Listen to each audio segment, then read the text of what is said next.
Have you ever felt trapped by impossible situations? That's exactly how the people of Israel felt, oppressed for 20 years under the implacable power of Sisera and his invincible iron chariots. But that's where Deborah, a courageous prophetess, and Barak, a hesitant commander, came in, and together they transformed the destiny of a nation. In this video, you'll discover the incredible story of how Deborah's bold strategy, guided by God, dismantled an unbeatable army and brought 40 years of peace to Israel. Get ready for a journey of faith, courage, and unexpected miracles. Subscribe to the channel, and if this video teaches you to be more faithful to God, leave a like. This video is more from the series The Judges of Israel. Just check out the playlist on this channel. That said, let's talk about the prophetess and judge Deborah. The story of Deborah begins at a time of great despair for the people of Israel.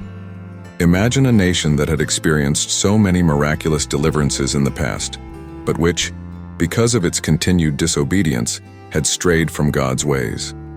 The people, who once walked according to God's commandments, now found themselves immersed in idolatry again and in practices that displeased the Lord. As a consequence of this disobedience, God allowed Israel to be oppressed by Jael, king of Canaan. Jael ruled from Hazor, a fortified and powerful city in the region, and his most feared weapon was Sisera, the commander of his army. Sisera was no ordinary commander. He was a cruel and ruthless leader, feared far and wide because of his military might. The terror he inflicted came from his 900 iron chariots, something almost unimaginable at that time. These chariots were like modern-day tanks equipped to crush any resistance. The sound of their wheels on the battlefield signaled destruction, fear, and oppression for the people of Israel, who, without strong leadership and lacking the strength to fight, could only submit to the overwhelming power of Jael and Sisera. Now imagine what it was like to live under this oppression for 20 long years. Day after day, the people of Israel, who had experienced God's freedom so many times, found themselves trapped with no hope of deliverance. With every lost battle, every tribute paid to Jael, the sense of abandonment and despair grew. Families lived in constant fear, their lands were plundered, and any attempt at resistance was crushed by the iron chariots. There was no place to hide. However, just as before, it was in the darkest moment that the people of Israel did what they should have done from the beginning. They cried out to God. Desperate, with no other options, they turned to the Lord, asking for help. And as always, God heard the cries of his people. But this time, the deliverance would not come through a great warrior or a powerful army. God's answer was surprising. He raised up a woman, Deborah, to be Israel's deliverer. Deborah was an unusual figure for her time. In a society dominated by men, she stood out as a prophetess and judge, guiding the people with wisdom and justice. She sat beneath a palm tree, known as the Palm of Deborah, where people from all over Israel would come to seek her counsel and judgment. Her wisdom came not only from her intelligence, but from her deep relationship with God. It was He who guided her, and it was this communion with the Lord that prepared her for the challenge ahead. The story of Deborah teaches us that even in the darkest times, God has a plan. He uses unexpected people and improbable situations to bring deliverance. The people cried out, and God heard, raising Deborah as the answer that no one expected but that Israel desperately needed. Deborah was not just a respected judge in Israel. She was a prophetess, someone who clearly heard God's voice and acted on his directions. It was because of this close connection with the Lord that one day, Deborah summoned Barak, a commander in Israel's army, to deliver a divine mission. Imagine Barak, a man familiar with battle, being called for an audience with Deborah. He knew her words always carried wisdom, and when she spoke in God's name, something important was about to happen. With unwavering firmness, Deborah delivered the message. The Lord, the God of Israel, commands you to gather 10,000 men from the tribes of Naphtali and Zebulun and go to Mount Tabor. There, God will deliver Sisera into your hands. The order was clear, direct, and came from the highest authority, God himself. But imagine what was going through Barak's mind at that moment. He was not without courage, but the name Sisera carried tremendous weight. Sisera was a feared commander known for leading an army equipped with 900 iron chariots, the terror of the battlefield, crushing any resistance. Now picture Barak hearing this command. He knew Israel's army didn't have the strength or resources comparable to Sisera's forces. Facing such an army seemed like a suicidal mission. What could 10,000 men on foot do against Sisera's relentless iron chariots? Fear and doubt began to creep into Barak's heart. It wasn't a matter of lacking faith in God, but he knew what Sisera was capable of, and that made him hesitate. So he responded to Deborah in a surprising way. "If you go with me, I will go. But if you don't go with me, I won't go." This reveals something profound. Barak knew that Deborah's presence was more than just a symbol of leadership. She was the direct link to God, the person who brought the spiritual security he needed. Barak was willing to face the enemy, but he didn't want to do it without Deborah by his side. He recognized that without her, his confidence would be shaken.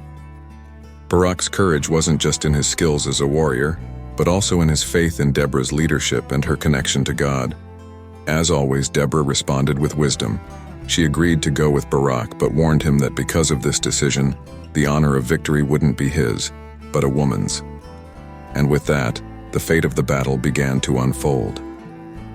This moment teaches us something valuable. True spiritual leadership transcends any barriers of gender or physical strength. Deborah, a woman in a patriarchal society, was the pillar of faith and confidence for one of Israel's most important commanders. Barak's faith was indeed in God, but he saw in Deborah the reflection of divine presence. She didn't just give orders, she brought the certainty that God was in control. And this, more than any military strategy, was what made all the difference. Deborah accepted Barak's request and committed to going with him into battle. However, with the wisdom that came from her connection to God, she warned him, "The honor of this victory will not be yours, Barak, but a woman's." Imagine the scene. Barak, the commander of Israel's army, knew he was about to face an immensely more powerful enemy. And now, he received this unexpected news. Yet he trusted, and together with Deborah, ascended Mount Tabor, taking with them 10,000 warriors from the tribes of Naphtali and Zebulun, ready to fight. Mount Tabor, with its imposing shape and elevated terrain, was chosen as the strategic point for the confrontation. Meanwhile, Sisera, full of confidence in his military power and his invincible 900 iron chariots, received word that Barak and his army had positioned themselves on the mountain. For Sisera, this was just another easy victory. After all, how could an army on foot defeat his armored chariots? He marched his army forward, unaware that he was walking into a divine trap. Now imagine the army of Israel. No chariots, no grand weapons, only courage and faith. The Canaanite army approached quickly, and the sound of Sisera's iron chariots echoed in the distance, striking fear into anyone who heard them. It seemed the battle was decided before it even began. But what Sisera didn't know was that God had a greater plan, a strategy no military tactic could predict. When the Canaanite army arrived in the valley, something extraordinary happened. A terrible storm, sent directly by God, unleashed itself over the battlefield. Torrential rains turned the ground into mud, something Sisera and his army hadn't anticipated. The powerful iron chariots, which were Sisera's greatest strength, became completely stuck in the mud. The chariots, which had once crushed their enemies, were now immobilized and useless. The Canaanite soldiers, surprised and desperate, began to lose confidence. The advantage they believed they had turned against them in a devastating way. What was supposed to be an easy victory became total chaos. The iron chariots, symbols of Sisera's military power, were rendered useless by the weight of the mud, and his soldiers, disoriented, were struck down one by the army of Israel. Deborah and Barak, from the heights of Mount Tabor, watched as God's perfect plan unfolded. What seemed impossible became reality before their eyes. The storm that paralyzed the enemy was the most powerful weapon, and the army of Israel, strengthened by faith and guided by divine strategy, descended from the mountain with confidence. They were not just fighting a physical battle. They were witnessing God's hand working in their favor, changing the course of history. This battle teaches us that no matter how formidable the enemy may appear, when God is in command, even the most powerful weapons of the adversary can be reduced to nothing. It was a masterstroke, a bold and divine strategy that completely disarmed the enemy. Now imagine the battlefield. The sound of Sisera's iron chariots, which once struck fear into the hearts of every Israelite, was now a sound of frustration. The heavy, imposing wheels were completely stuck in the mud, useless. The Canaanite army, once confident in their strength, was now disoriented and vulnerable. This was the moment Barak and his men had been waiting for. With renewed strength and the certainty that God was fighting for them, the soldiers of Israel descended from Mount Tabor and charged forward with full force. Deborah, standing beside Barak, watched the battle unfold. Every strike, every advance made by the Israelites was proof that the Lord had delivered Sisera and his army into their hands. The Canaanite warriors, caught off guard, were unable to mount an effective defense. Chaos spread quickly. What once seemed like an invincible army had now become a disorganized mob, without any strategic advantage. The Israelite soldiers, who had once been oppressed and without hope, now fought with a strength that came not just from their weapons, but from their trust in the God who delivered them. The courage of Barak and the discernment of Deborah guided every move on the battlefield. The scene was intense. The clashing of swords, the cries of battle, and amidst it all, the sound of the immobilized chariots, a symbol of Canaan's imminent defeat. Sisera, the ruthless commander who had placed so much confidence in his military power, watched as his forces collapsed. The sight of his chariots trapped and his men being defeated was enough for him to realize that the battle was lost. In a desperate act, Sisera abandoned his army. Imagine the scene. The commander who had always led his troops from the front was now fleeing alone, on foot, stripped of the pride and strength that his chariots once represented. He ran for his life, knowing that nothing could save him from the destruction that had befallen his army. Once feared by all of Israel, he was now a solitary man, aimlessly running through fields and valleys in search of an unlikely escape. As Sisera fled, the battle raged on. The Israelites, under Barak's leadership, claimed an overwhelming victory. The forces of Canaan were decimated. The army that had dominated Israel for so long was now in ruins. The victory was complete, leaving no doubt that the Lord had fought for Israel. More than just a military triumph, that day was a living testament that, with God on their side, it didn't matter how powerful the enemy appeared. Sisera's flight was the greatest reversal of this story. He who had trusted so much in his chariots, his army, and his strength, was now running without any protection, abandoned to his own fate. And so, Israel triumphed gloriously, not just by the strength of its soldiers, but by the divine intervention that turned the impossible into reality. The lesson from this battle is clear. With God, even the most formidable enemies are defeated, and victory comes from where it is least expected. As Sisera's army was being destroyed on the battlefield, the commander fled desperately. Imagine Sisera, the great military leader who had always trusted in his power and iron chariots, now running alone, unprotected, fearing for his life. He crossed the terrain hastily, exhausted, seeking any form of refuge. It was then that he arrived at the tent of Jael, the wife of Heber, a Canaan who had good relations with King Jabin, Sisera's ally. When Sisera saw Jael's tent, he believed he had found a safe place. The relationship between Heber and Jabin seemed to guarantee that he would be protected there. He approached with confidence, knowing he needed to hide as quickly as possible. Jael welcomed him with apparent hospitality, not raising any suspicions. With a calm demeanor, she invited him into the tent, offering him shelter. Imagine Sisera's relief, a man who had led so many battles, now surrendering to exhaustion, believing he was finally out of danger. Inside the tent, Jael offered him more than just water. She gave him milk, a symbolic gesture of hospitality to soothe and comfort the exhausted commander. Sisera's trust in Jael grew. He believed he was safe there, that Jael was an ally, and that he could finally rest. He asked Jael to stand guard at the entrance of the tent so no one would discover him. In his mind, he was protected. hidden from his enemies. But what Sisera didn't know was that Jael, though Heber's wife, did not share the alliance with King Jabin. What was about to happen wasn't just an act of hospitality, but one of courage and loyalty to the people of Israel. When Sisera finally fell asleep thinking he was safe, Jael made a decision that would change the course of history. With extraordinary courage, Jael took a tent peg and a hammer, simple tools that in her hands would become instruments of justice. She approached Sisera silently, the man who had oppressed Israel for so many years, who had spread fear wherever he went. While he slept deeply, unaware of what was to come, Jael, in one swift and precise movement, drove the peg through Sisera's head, killing him instantly. With that act, Jael sealed the fate of Israel's most feared commander. The silence that followed Sisera's death was the direct fulfillment of Deborah's prophecy.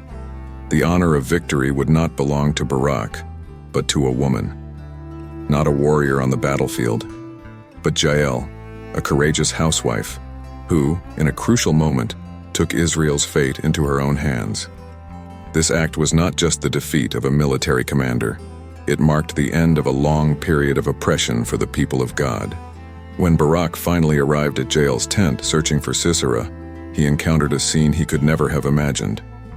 The great enemy of Israel, whom he had been pursuing after the battle, was dead, and the woman God had used to achieve this victory was Jael.